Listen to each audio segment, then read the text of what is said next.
এই সৃষ্টি জগতের কিছুই নেই, তো সে একটি বাঁশি ধরে সেখানে দান করে দিলেন।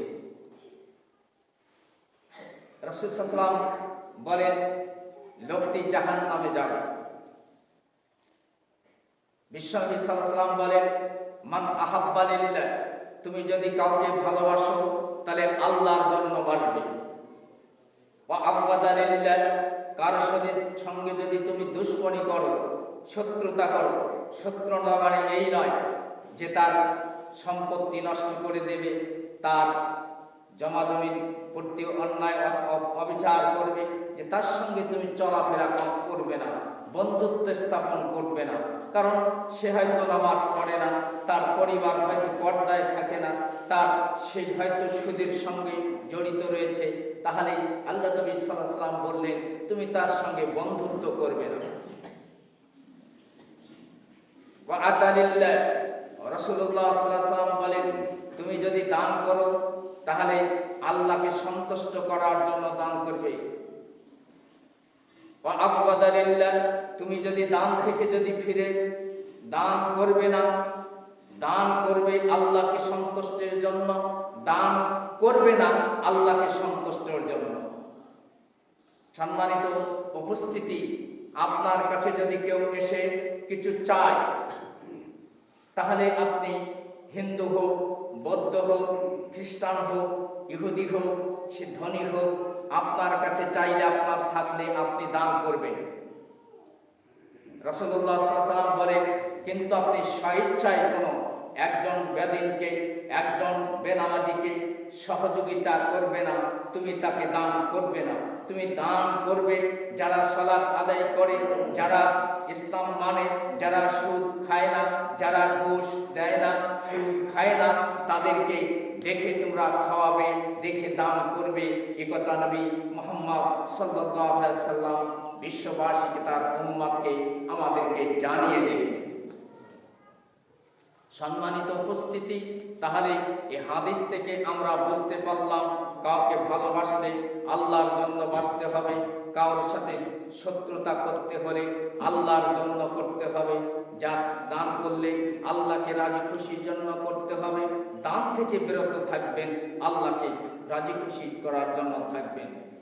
বিশ্বনবী সাল্লাল্লাহু আলাইহি সাল্লাম বলেন, তাহলে তুমি একজন প্রকৃত ঈমানদার হতে পারবেন। সম্মানিত বন্ধুগণ, আল্লাহ রাব্বুল আলামিন তার রাসূলকে ঘোষণা করে দিয়েছেন, হে বিশ্বনবী, আপনিও যদি শিরিক করেন তাহলে আপনার আমল বাতিল হয়ে যাবে। তাহলে নবীর আমল যদি বাতিল হয়, তাহলে আমি শিরিক করলে, আপনি শিরিক করলে আমল কি থাকবে? আমল থাকবে না, মোটেই থাকার কথা না, আমল থাকবে না। তাহলে শিরিক পাশাপাশি বেদাত করা যাবে না। বেদাত কি? বেদাত হলো নব আবিষ্কৃত ইসলামের নামে, ধর্মের নামে, সওয়াবের উদ্দেশ্যে কোনো কিছু করাকে যদি সেটা আল্লাহ নবী সাল্লাল্লাহু আলাইহি সাল্লামের সে আমলটি না করে থাকেন, তাহলে সাহাবা আজমাইনের মাধ্যমে খোলাফায়ে রাশিদিনের কাছে সে আমলটি যদি না থাকে, তাহলে সেটা হবে বেদাত। এজন্য রাসূল সাল্লাল্লাহু আলাইহি ওয়াসাল্লাম বলেন, মান আহাদাসা ফি আমরিনা হাযা মা লাইসা মিনহু ফাহুয়া রাদ্দুন, সমস্ত বেদাতকারীরা জাহান্নামে যাবে। যেমন নিয়াত করতে হবে অন্তরে, মুখে বললেই বেদাত। কথা বোঝাতে পেরেছি কিনা জানি না। নিয়াত করতে হবে, কিন্তু কারণ হাদিসে এসেছে ইন্নামা আমালু বিন্নিয়াত, সমস্ত কর্মফল, সমুদয় কর্মফল নিয়াত অনুযায়ী হয়ে থাকে। তো নিয়াত করতে হবে সেটা মনে মনে।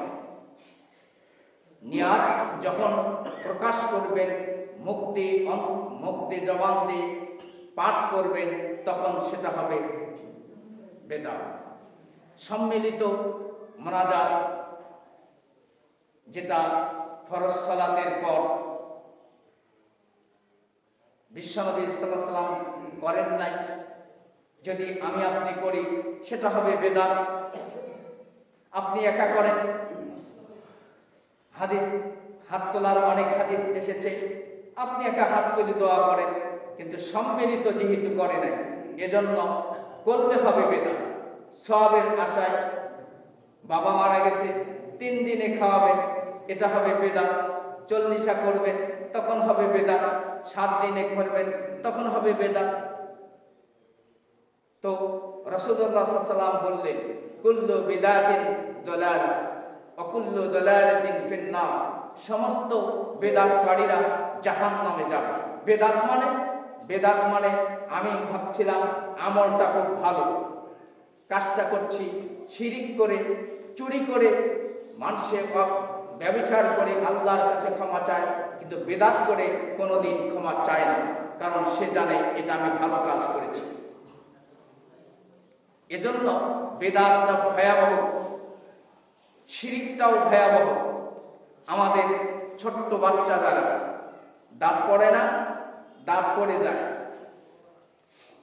দাঁত পড়ার পরে মা, চাচি, দাদিরা বলে এই দাঁতটা ইঁদুরের গাথা কোথায় আছে সেখানে খুঁজে দেখো, ওখানে যে ইঁদুরের গাথার ওখানে যে দাঁত দিয়ে বলো যে হে ইঁদুর, আমার এই ভাঙ্গা দাঁত তুমি নিয়ে তোমার সুন্দর দাঁত আমারে দিও। নাউযুবিল্লাহ।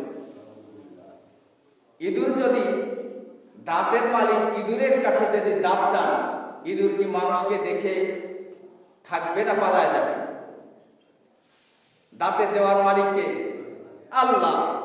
কিন্তু আমি আপনি দাঁত চাইলাম কার কাছে? ইঁদুরের কাছে। আপনি হলেন, আমি হলাম সৃষ্টির শ্রেষ্ঠ সৃষ্টির শ্রেষ্ঠ মাখলুকাত। আল্লাহ রাব্বুল আলামিন বলছেন, লাকাদ খালাকনাল ইনসানা ফি আহসানি তাকওয়িম। আমি মানুষকে সুন্দর করে সৃষ্টি জগতের মধ্যে সুন্দর করে সৃষ্টি করেছি। আর আমি একজন বিবেকবান দেওয়া সত্ত্বে আল্লাহ রাব্বুল আলামিন এই জন্য বলছেন, আমি তোমাকে ওয়ালিসানা ওয়াসাফাতাইন, আমি তোমাকে দুটি কি দিয়েছি? চোখ দিয়েছি। আমি তোমাকে একটি জিহ্বা দিয়েছি। তা চোখ দিয়ে তুমি দেখলে ইঁদুর কোনোদিন দাঁত দিতে পারে না, আমাকে সে দাঁত দিয়ে যায় না। আপনার শরীর থেকে আল্লাহর সৃষ্টির পদ্ধতি অনুযায়ী দাঁতটা গজায় গেলেন, কেন আপনি ইঁদুরের কাছে দাঁত চেয়ে আপনি কেন শিরিক করলেন? সম্মানিত দ্বীনি উপস্থিতি, এজন্য আমাদেরকে, আমাদের পরিবার, আমাদের সন্তান আদিকে এই বিষয়গুলো জানাতে হবে। আপনি আপনার ফ্যামিলিতে বসে মাঝে মধ্যে আপনি যতটুকু জানেন সে বিষয়টা আপনার ফ্যামিলির সঙ্গে শেয়ার করবেন। যে শোনো, সকাল হয়ে গেছে, গোবর অথবা রাত্রি হয়েছে, টাকা ধার দেওয়া যাবে না, অন্য কিছু দেওয়া যাবে না, আদান প্রদান করা যাবে না। আজকে মঙ্গলবার, এজন্য শুভ বিবাহ করা যাবে না। আরে মঙ্গলবার তাহলে কি হবে? তাই বিবাহ এদিন হবে না। কেন হবে না? যে মঙ্গলবার তো ভালো বার না। তাহলে আপনি কি মঙ্গলবারে দুনিয়ার কাজকর্ম ছেড়ে দিয়ে আসেন? সব কাজ বন্ধ করেছেন? আপনি খানা পিনা, চলাফেরা সবকিছু কি বন্ধ? না, সবকিছু চলছে, কিন্তু মঙ্গলবারে বিবাহ হলে শুভ লক্ষণ নয়। এজন্য শনিবারে বিবাহ হলে শুভ লক্ষণ নয়। তাহলে আমি কি, আপনি কি শনিবারে পৃথিবীর থেকে বিদায় নিয়েছি? না, সবকিছু চলছে, কিন্তু কেন? শনিবারে বিবাহ হওয়া যাবে না, কারণ সন্ন্যাসী ধরবে, এজন্য শনিবারে বিবাহ হবে না। এই জন্য পৃথিবীতে মুসলিম আমরা, আল্লাহ রাব্বুল আলামিন এজন্য বলছেন, তোমার হযরত লোকমান যেমন তার সন্তানকে উপদেশ দিচ্ছিলেন, হে আমার প্রিয় বৎস সন্তান, তুমি আল্লাহর সঙ্গে শিরিক করবে না। শিরিক করে তুমি পৃথিবীর বৃক্ষ তরুলতার মতন হবে না। তুমি অহংকার করবে না। অহংকার হলো সবচেয়ে বড় পতন। সম্মানিত উপস্থিতি, এজন্য আমাদেরকে এই বিষয়গুলি, এই বস্তুগুলি, এই বিষয় আদিগুলি আমাদের পরিবারের মধ্যে, আমাদের ফ্যামিলিতে, আমাদের ছেলে সন্তানকে অবশ্যই অবগত করা প্রয়োজন। খালি ওয়াজ মাহফিল শুনবেন আর খুতবা শুনবেন, কিছু কিছু আকীদাগত বই আপনি পাঠ করতে পারেন, বইগুলো পড়তে পারেন। সম্মানিত উপস্থিতি, আল্লাহ রাব্বুল আলামিন কেন শিরিককারীকে আল্লাহ তাবারক তাআলা ক্ষমা করবেন না? আল্লাহ কেন মাফ করবেন না? শিরিক যেহেতু বড় অপরাধ। আমি উদাহরণ দিয়ে বলছিলাম, প্রায় জায়গায় বলি, আপনার রাত্রি বাসায় থেকে চলে গেছেন, এসে দেখলেন আপনার স্ত্রীর ঘরে আর একজন যুবক আপনার ওই বালিশের মধ্যে শুয়ে আছেন, আপনি কিছুই দেখেন না। আপনি কি নীরব থাকবেন না রাগ করবেন? পুরুষত্ব থাকলে রাগ করবেন, অবশ্যই রাগ হওয়ার কথা। কারণ এই বালিশে, এই বিছানায় শুয়ে জীবনযাপন করা স্ত্রীর সাথে আপনার অধিকার। আর এই অধিকার যেমন আসিয়া ফেরাউন যখন বলেছিল আমি রব, আসিয়া তখন বলেছিলেন না, আমার রব তিনি, যিনি আমাকে জন্ম মামার মাতৃগর্ভে থেকে শুরু করে আমাকে পৃথিবীতে যিনি পাঠাইয়া দিয়েছেন, যিনি আমার রব, আমি তো তাকে রব বলে মানি। সেই মুসা আলাইহিস সালামের উপরে যে বিধান আল্লাহ দিয়েছেন আমার রব, আমি সে ধর্ম, সে দিনকে আমি মানি। এজন্য রাসূল সাল্লাল্লাহু আলাইহি ওয়াসাল্লাম বললেন, রাদিতু বিল্লাহি রাব্বান ওয়া বিল ইসলামা দীনাও ওয়া বি নবী মুহাম্মাদিন সাল্লাল্লাহু আলাইহি ওয়াসাল্লাম। যে ব্যক্তি তিনটি জিনিস গ্রহণ করবে, এক, সে আল্লাহকে পেয়ে খুব সন্তুষ্ট, হাইরে আমাকে আল্লাহ সৃষ্টি করেছেন, আমি তার উপরে সুখে দুঃখে সর্ব অবস্থায় আমি রাজি, আমি খুশি।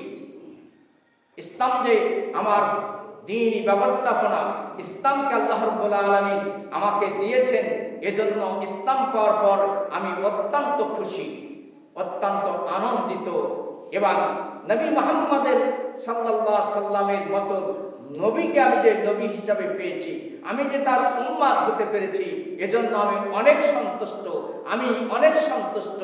এই তিনটি বস্তুর উপরে যদি আমি ঈমানের দিক থেকে, যদি বিশ্বাস স্থাপনের দিক থেকে যদি সত্যিকার বাস্তবায়ন করতে পারি, তাহলে আল্লাহ সুবহানাহু ওয়া তাআলা, রাসূল সাল্লাল্লাহু আলাইহি ওয়াসাল্লাম বলছেন, এই তিনটি বস্তু যদি আমি আপনি গ্রহণ করি সঠিকভাবে, তাহলে আমার সন্তানের গলায় তাবিজ ওঠার কথা নয়।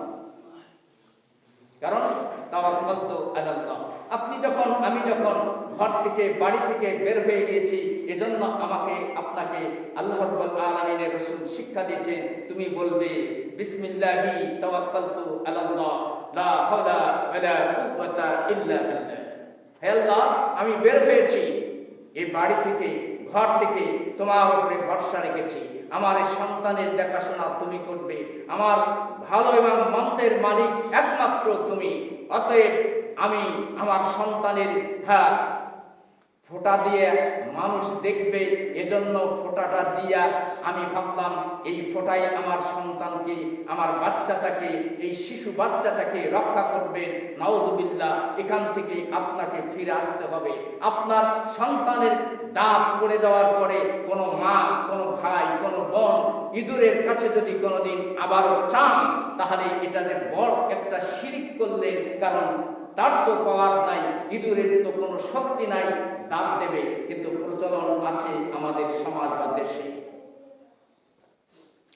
সুতরাং আমরা এখান থেকে দুটি জিনিস, একটি বেদাত, আপনি যখন করেছেন জেনেছেন এটা বেদাত, সঙ্গে সঙ্গে ছেড়ে দেবেন। জানার পরে সঠিকভাবে জানবেন যে হ্যাঁ এটা বেদাত, ছেড়ে দেবেন। এটা শিরিক, এতদিন করেছি আমি জানি না, আজকে জেনেছেন, তখন আপনি ছেড়ে দেবেন যে না, আর আল্লাহর কাছে তওবা করবেন। বেদাতের জন্য তওবা করবেন, কারণ বেদাতটা হয়ে যায় আমরা ভালো কাজ হিসাবে বেদাত করি। অতএব আল্লাহ সুবহানাহু ওয়া তাআলা আমাদেরকে সকল মুসলিম উম্মাহকে আল্লাহ রাব্বুল আলামিন তৌফিক দান করুন। কারণ আমাদের বাংলা ভারত এই দেশগুলোতে শিরিক বেদাতে ভরপুর, কবর পূজা নিয়ে আমাদের দেশ ভরপুর।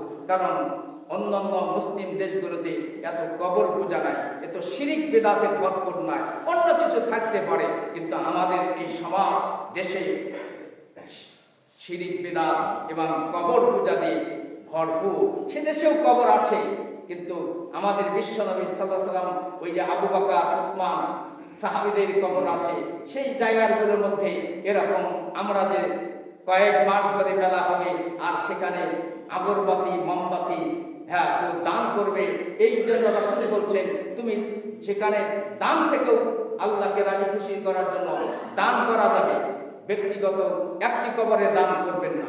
হ্যাঁ, আপনার কবরস্থান আছে, উন্নয়ন করতে হবে, মাটি ফেলাতে হবে, সেখানে অনেক উন্নয়নমূলক কাজ করতে হবে, তাহলে আপনি সে কবরের স্থানে দান করবেন। কিন্তু ব্যক্তিগতভাবে একটি কবরে দান করে, এদেশের যেগুলো কবরের দানের বাক্স আছে, যে কবরগুলোতে দান হয়, আল্লাহ রাসূল সাল্লাল্লাহু আলাইহি ওয়াসাল্লাম বলছেন যারা কবরে দান করবে, কবরে মান্নত করবে, তারা শিরিক করলো। আর এই কবরের দানের টাকা দিয়ে এদেশের বেশিরভাগ মদ আর গাঁজা আর ইয়াবা খাওয়া হয়।